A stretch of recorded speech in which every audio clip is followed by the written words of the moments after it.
When Welcome to Derry finally dropped on HBO, fans thought they knew what to expect. Creepy small town? A new group of kids who'd slowly discover the evil lurking beneath the surface? A slow, chilling build-up to Pennywise's arrival? Absolutely. Except that's not what happened. Because right from its opening moments, Welcome to Derry made one thing unmistakably clear. Nothing and no one is safe in this world. The premiere didn't just introduce a new generation of characters. It annihilated most of them in under an hour. And in doing so, it made one of the boldest statements in modern horror television. You don't know what's coming next. A new beginning that ends in blood. The episode opens quietly. We meet Matty, a young boy, hopeful and restless, trying to escape the eerie stillness of Derry, Maine. The kind of small town where smiles feel practiced and silence lingers a bit too long. There's something tragically ordinary about Matty. He could be any teenager from any town, desperate to leave, chasing a version of life that feels just beyond reach. So when he gets into the car of a friendly family offering a ride, we're lulled into believing that this is his story. But in Derry, nothing is ever what it seems. Within minutes, the atmosphere curdles. That kind family isn't a family at all. The moment of realization, the flicker of unease in Matty's eyes, the strange smiles that stretch just a little too wide. It's horror in its purest form. And then, in a sequence that feels ripped straight from a nightmare, Matty is gone. Just like that.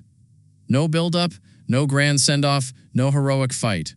The camera lingers on the empty road, as if daring the audience to process what just happened. It's the first and loudest warning. This is not your father's it. The false comfort of familiarity. 4 months pass. The camera pans through the quiet streets of Derry, now draped in autumn decay. We meet Matty's friends, Lily, Phil, Teddy, Ronnie, and Susie, who carry that mix of grief and curiosity that drives every great Stephen King story. They're young, smart, restless, and above all, brave in the way only children can be before they learn what real fear is. Naturally, the group bands together to uncover the truth behind Matty's disappearance. Their chemistry feels familiar, like the Losers Club reborn. There's laughter, banter, and that sense of adventure that made it such an enduring story. But the comfort doesn't last, because before the audience can settle in, Welcome to Derry snatches it away. By the end of the first episode, 3 of the 5 kids are dead. Not injured, not missing, dead. The show doesn't even give you time to hope for survival. It pulls the rug out in brutal, graphic fashion, their fate sealed before the title credits roll. It's shocking, yes, but it's also strangely exhilarating. Because for the first time in years, a horror show dares to remind viewers that fear means uncertainty. When you truly don't know who will make it out alive, every scene becomes a heartbeat. The Muschietti vision, nothing is sacred. In an interview with Entertainment Weekly, co-creator Andy Muschietti explained that this was the point. He and his sister, Barbara Muschietti, wanted to strip away the illusion of safety that most modern horror clings to. He put it bluntly. The idea was to lure fans into a false sense of security, to remind them that anything can happen. No one is guaranteed to survive this series. That single sentence perfectly encapsulates what Welcome to Derry is doing differently. It's not just retelling it, it's challenging the audience's relationship with the story.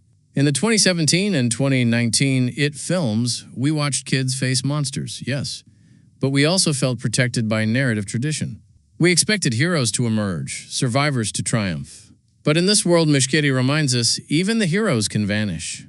Barbara Muschietti added her own perspective, proudly calling the premiere their Red Wedding. It's a reference every TV fan understands, a nod to the Game of Thrones episode that redefined shock television. When characters you love, trust, and expect to follow suddenly die, the story becomes unmoored from predictability. Anything becomes possible. And in horror, that's exactly what keeps us watching. The Red Wedding of Derry, comparing Welcome to Derry's pilot to Game of Thrones' infamous Red Wedding, isn't hyperbole, it's truth. The same formula applies. Take a group of characters who seem untouchable, build emotional investment, then wipe them out in one horrifying sweep. The difference? In Welcome to Derry, the violence doesn't feel gratuitous. It feels inevitable. Derry is a town that eats its young, a living organism that breeds fear, feeds on it, and then disguises it as everyday life. The pilot drives us home in every scene. The smiles that hide secrets, the laughter that echoes too long, and the subtle sense that the whole town is complicit in something monstrous. So when these kids die, it isn't random. It's a ritual. It's the universe of it reminding us of its brutal balance, that innocence will always be the first casualty. The risk that paid off.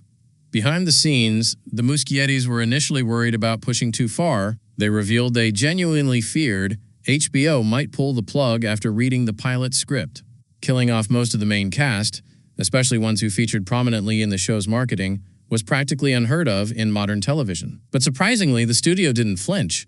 HBO was all in. Barbara Muschietti later joked, "We thought they'd call us insane. Instead, they told us to keep going. They didn't even blink." And maybe that's why Welcome to Derry works. It doesn't feel like a show made by a committee. It feels like something unrestrained, a nightmare unfiltered through corporate safety nets. That willingness to lean into chaos gives the series a rare energy. Every frame feels unpredictable. Every moment feels earned. It's not just horror, it's storytelling with teeth. The cast's reactions, joy in the madness. One of the few surviving cast members, Amanda Christine, who plays Ronnie, spoke about her initial reaction when reading the script. She said the cast was thrilled and terrified at the same time. "We all knew from day one that some of us wouldn't make it," Christine explained. But the way it was written, it didn't feel cruel. It felt necessary, like the story was alive, and we were just part of its feeding cycle. That phrase, feeding cycle, is hauntingly perfect, because that's what Welcome to Derry really is, a feeding ground for fear, both on-screen and off. The show doesn't just kill characters for shock value, it kills them to remind you of what kind of world this is. In Derry, fear isn't just an emotion, it's a currency. And Pennywise, in whatever form he takes, is its banker, breaking the audience's trust, on purpose. The brilliance of Welcome to Derry's pilot lies in its manipulation of trust. The marketing campaign centered heavily on the 5 kids, interviews, posters, and social clips. Viewers naturally assumed they were the show's core team, a new losers club, the future of the franchise. Then, within 1 hour, most of them are dead. This betrayal is deliberate, not in a cynical way, but in a psychological one. The Muschietis want you to feel unsafe, to understand that you can't trust the patterns you've grown comfortable with. That's where real fear begins. It's not about jump scares or monsters in the dark. It's about realizing the story doesn't care about your expectations. And when that happens, even the quietest scene becomes terrifying. The message beneath the mayhem, at its core, Welcome to Derry's opening massacre isn't just shock value. It's a thematic statement. This is a world where innocence is expendable, where evil doesn't wait for backstory, and where tragedy isn't cinematic. It's sudden and unceremonious. Every death in the pilot feels like a metaphor. Matty's naive hope, Teddy's reckless curiosity, and Susie's defiance, all swallowed by the same force. Together, they represent every kid who's ever lived in denial of danger, believing bad things only happen to other people. But in Derry, bad things are the only things that happen. This theory explains the real meaning behind the premiere. It's not about who dies, but what dies. The illusion of safety. That's the power of Muschietti's vision. It's not reinventing Stephen King's universe, it's exposing it. A town that never heals.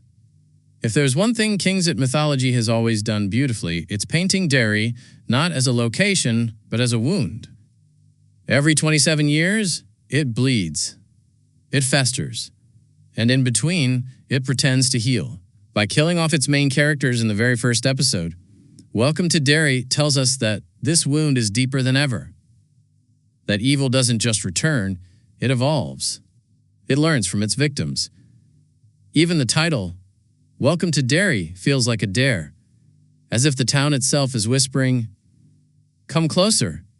You won't last long. Nothing is safe." Not even the story, when Andy Muschietti says, "Nothing is safe in this world."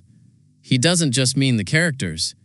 He's talking about the narrative itself, the tropes, the arcs, and the expectations that audiences cling to, like lifeboats. Welcome to Derry, which sinks them all. It's horror in its truest form. Not because of what's on screen, but because of what it makes you feel. Unstable, uncertain, unprotected. And that's why, in a landscape of predictable reboots and nostalgia-driven remakes, Welcome to Derry feels electric. Because this time, the fear isn't Pennywise's grin, it's the silence after the scream. When you realize you're only one scene away from being next. Conclusion: the birth of a new kind of fear. By the time the credits roll, you're left with more questions than answers. Who will survive? What is Pennywise becoming? Why did Derry choose these kids? But underneath all that, one thing becomes clear. The rules have changed. The Muschiettis didn't just revive Stephen King's nightmare, they rebuilt it. And in doing so, they've reminded everyone watching that true horror doesn't comfort you. It confronts you. Welcome to Derry isn't here to tell another ghost story. It's here to make you question why you keep coming back to Derry at all.